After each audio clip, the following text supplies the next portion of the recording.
ஐயோ, தூக்கத்துல கூட எவ்வளோ அழகா இருக்கா.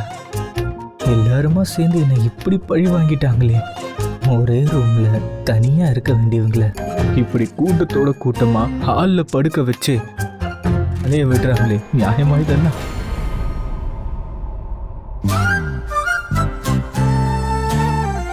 ஐயோ, இவளே எல்லாரும் எழுப்பி விட்டுற போல இருக்கே.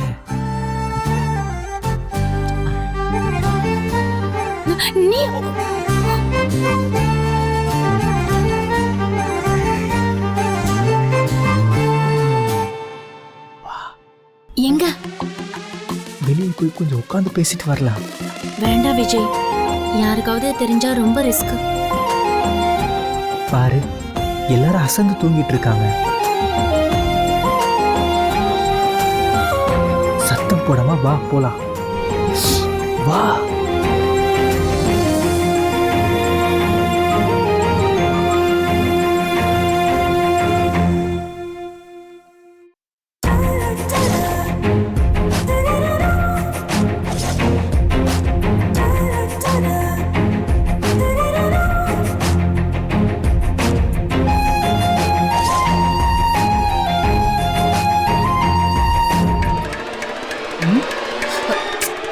இந்த ஐஸ்வர்யா தான் கால் அமுக்கணும்னு என்ன எழுப்பியிருப்பா போல இருக்கு. வீணா போனவன்.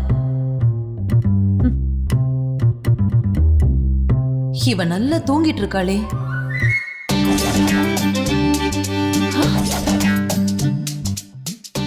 எந்திரிங்க எந்திரிங்க எந்திரிங்க, எல்லாரும் எந்திரிங்க, சீக்கிரம் எந்திரிங்க. பாருங்க பாருங்க, அங்க பாருங்க, விஜய் அனாமிகாவும் நைஸா எஸ்கேப் ஆயிட்டாங்க பாருங்க. அப்படியே தவழ்ந்துகிட்டே 2 பேரும் போயிட்டாங்க. எதுக்கு இந்த பையன் இப்படி பண்றானோ தெரியல. மானத்தை வாங்குறான். அட விடு காயத்ரி, அந்த காலத்துல நாம பண்ணாத கூத்தா என்ன? நீங்க வேற சும்மா இருங்க. இன்னும் இங்கே இருந்தா எப்படி? அவங்க அப்படி என்னதான் பேசுறாங்கன்னு போய் கேட்போம். சச்சா, அப்படி எல்லாம் பண்ண கூடாது, அது தப்புங்க. அதெல்லாம் முடியாது.